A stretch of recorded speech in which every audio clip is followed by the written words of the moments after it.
Улсын хурлын дараас цаг аваад босч ирсэн. Энэ жаргалан гишүүн манай хуулийн сургуулийн сурагч байсан, миний шав байсан. Гэхдээ хичээлдээ суудгүй байсан. Яг энэ хичээлийг ерөөсөй ойлгоогүй шүү дээ. Хүнээр гуйлгаж дүнгээ тавиулж ирсэн чи ингэж парламентээр ярьж болохгүй байхгүй юу? Ерөөсөй энэ хандлага нь буруу байна. Би яг хувь хүнийхээ хувьд, эрэгтэй хүний хувьд би сая өөрт нь хэлчихээ гараад ирлээ.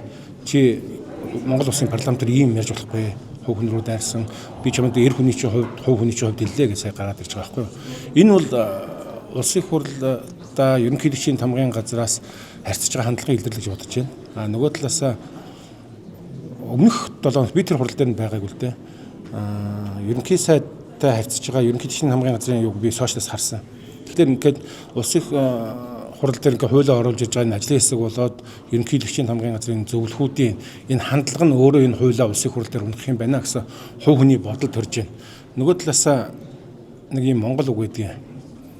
Арслангийн сүрэнд үнэг эрдэнэ гэж. Эрх мэдэлтэй хүний хажууд байж байгаа зарим улсууд нэг юм хандлага нь муухай болчихдог байхгүй юу? Тэрнээсээ болж тухайн өөрийнхөө одоо хажуудаа байгаа тэр эрх мэдэлтнээ ч юм уу вакуумжуулдаг.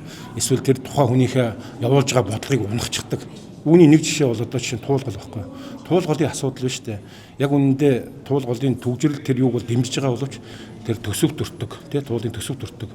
Туулгалын экосистем гэдэг өчнөө олон асуудлуудыг мэргэжлийн хүмүүс яриад тахт нь нэг хажууд нь оруулж ирж байгаа нийслэлийн орлогч ч юм уу зөвлөхүүд нь ч юм уу яг их хуралтай харьцаж байгаа байдал тэр иргэдтэй харьцаж байгаа хандлага нь өөрөө явандаа энэ улс төрөө даахгүй болгочих байгаа байхгүй юу. Тэгэхээр цаашдаа манай энэ эрх мэдэлтэй улсууд гэдэг юм уу одоо энэ улсын хурлд асуудал оруулж ирж байгаа улсууд энэ харьцаа хандлага дээрээ бодож байхгүй бол явуулж байгаа улсууд нь харьцаа хандлага муутагаас болоод альва хууль янз бүрийн асуудлууд ер нь унах улсын хурл дээр унах тийм магадaltaй болж байна гэдэг энэ ташин хэлээ. Зүгээр парламент энэ чинь институт хоорондын харилцаа гэж байна шүү дээ тий. Ерөнхийлөгч чинь бас нэг институт эрх мэдэл хуваахнлороо улсын хурлаар төрийн эрх байх дээд байгууллага мөн. Гэтэл төрийн эрх байх дээд байгууллагатайгаа хандж байгаа хандлага нь буруу байна л гэж байгаа миний хувь хүний. Нэг айхтар тийм хүндэтгүүлэх гээд байгаа юм алга.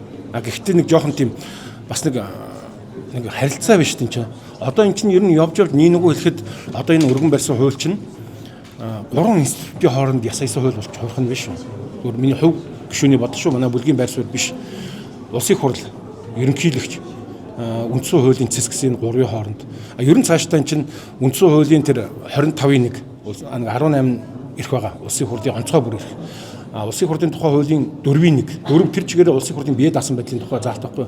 Энэ заалтуудыг нэгдмэл юу гэж ойлгох юм бэ гэдэг асуулт тулгарч байгаа юм. Иймэрхүү байдлаар тэрнээс биш ерөнхийлөгч бол хувь санаасаа хэрэгтэй юу хэрэгтэй. Манай улсын хурл дээр ёс зүйн усуд байгаа нь үнэн үү үнэн. Гэхдээ ёс зүйн асуудлаа онц юу гэлээ? Онц ноцтой ёс зүйн асуудал гэдэг үү? Тэрийг юу гэж ойлгох юм? Бид нар өөрөө энэ ёс зүйнхээ асуудал дээр анхаарах ёстой юу ёстой? Заавал хууль юу явах ёстой юу? Эсвэл улсын хурлын тухай хуулиа, дээгийнхэн тухай хуулийг өөрчлөх ёстой юу гэдэг асуудал бол байгаа л да.